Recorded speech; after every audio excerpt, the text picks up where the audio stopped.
Andro fahatelo amin'ny 10 andro ankalazantsika ny fetin'ny reny eto amin'ny tety zava-manahiran'ny vehivavy androany izay ampahirizana antsika vehivavy fa ny zanaka nateraka tompoko dia tsy natao hamoretana sy hamatotra antsika ao anaty fijaliana sy tokantrano efa mandeha amin'ny tsy izy izany fa mifanohitra amin'izay ary ny tokony ho izy io zanakao naterakao io no tena hery avy amin'Andriamanitra manafaka anao amin'ny fangejana tontolo izao. Ny anarantsika omaly fa Jesosy Kristy irery ihany ilay zanak'Andriamanitra no tena mpanafaka. Raha ny zanaka no afaka anareo dia ho afaka tokoa ianareo araka ny hitantsika tao amin'ny Jaona 5:7-9 izany hoe raha te ho afaka ianao amin'izay mamatopatotra anao eto amin'izao fiainana izao dia manantona n'ilay zanak'Andriamanitra lahatokana Jesosy Kristy izay efa nidina taty ambonin'ny tany natera-be hivavy nateraka Maria Virjinia ka izay no ankalazantsika anatin'ity ray volana mety satria Andriamanitra aza rehefa tonga taty amin'izao tontolo izao dia mila reny. Ary Maria Virjinia tsy nampiasaina fitaovana hoe bevoka sy niteraka anazy fotsiny fa hitantsika tsara ao amin'ny soratra masina fa i Maria Virjinia no tsy niala mihitsiny fa niaraka tamin'i Jesosy foana tamin'ny famantarana voalohany izay nataony tamin'ny fampakaram-bady tao Akana hatrany amin'ny nahafatesan'i Jesosy teo amin'ny hazo fijaliana raha nandositra daholo ireo mpianatra lehilahy afa-tsy Jaona ilay manoratra ny filazantsara araka ny Jaona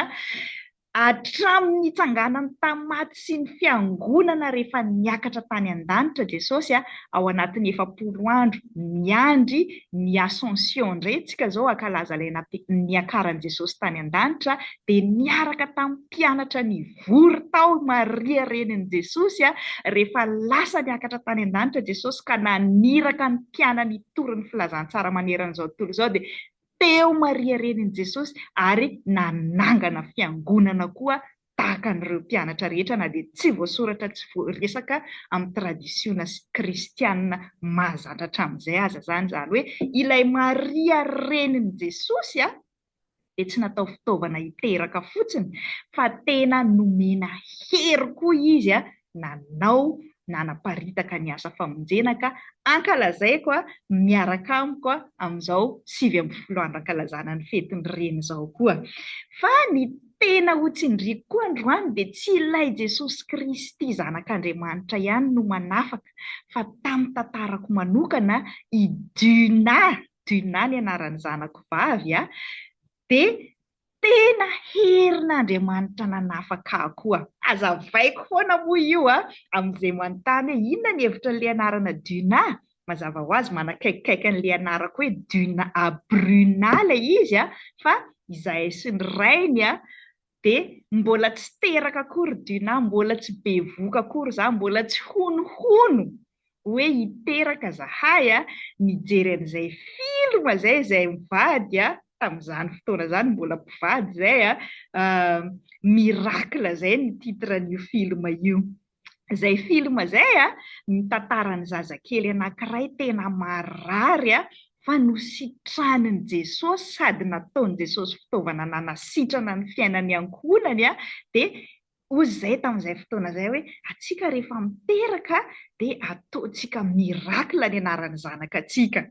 Mbola tsy hay io na oviana dia andaontsika izay samy mpianatra teolojia tamin'izany fotoana izany izy efa pastera fa izay moa vehivavy tsy atao ordinationa pastera dia mitady teny tao amin'ny baiboly izay hoe inona ny dikan'ny miracle amin'ny teny hebreo dia ohatran'ny ratsy ilay dikan'ny miracle amin'ny teny hebreo fa ny dikan'ny miracle amin'ny teny grika no nisafidianay hoe dynamis dia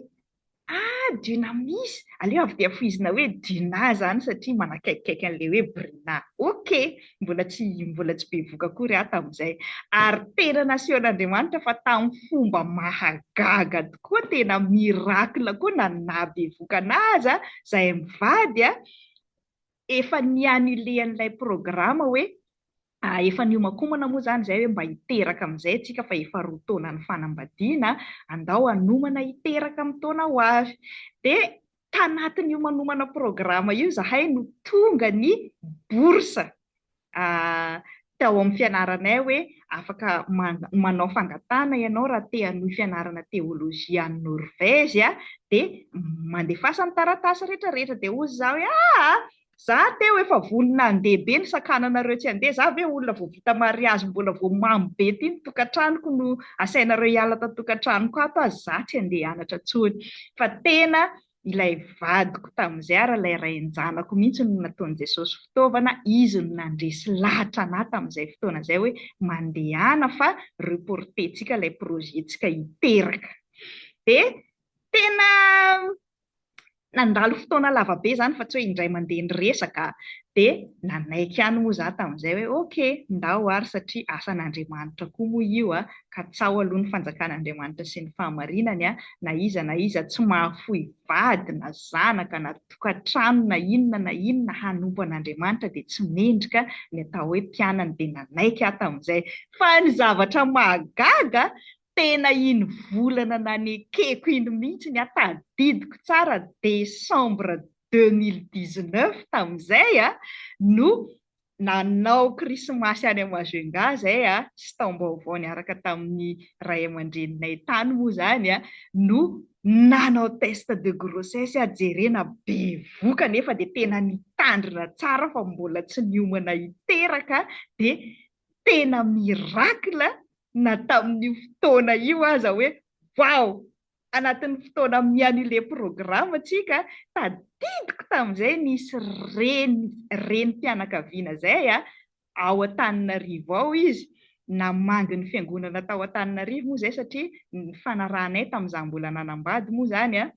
ny krismasy ankalazanay amin'ny fianakaviany lahy dia ny taom-baovao nankalazainay tany amin'ny fianakaviako dia nanao krismasy tao Antananarivo zay tamin'izay fotoana zay dia namangy fiangonana anankiray tao Antananarivo zay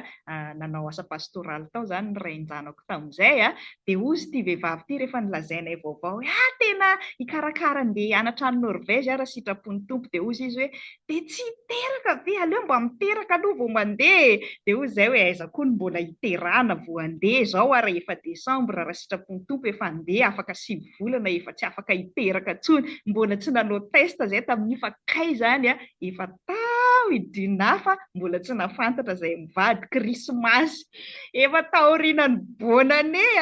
zay vao jerena tsy nety tonga ny fadimbolana zay vao nanao testa tamin'ny fomba mahagaga tsy takatra ny sainay roana zay ara samy choqué hoe fa ahoana ary zany bevoka zany nefa programa andeha dia ho tantaraiko anao rapitsindray ary ny toy ny tantara indrindrandrindra ny fanazavana ara-tsoratra masina ilay hevitra ny teny grika hoe dynamis izay midika hoe fanafahana sy hery mahagaga.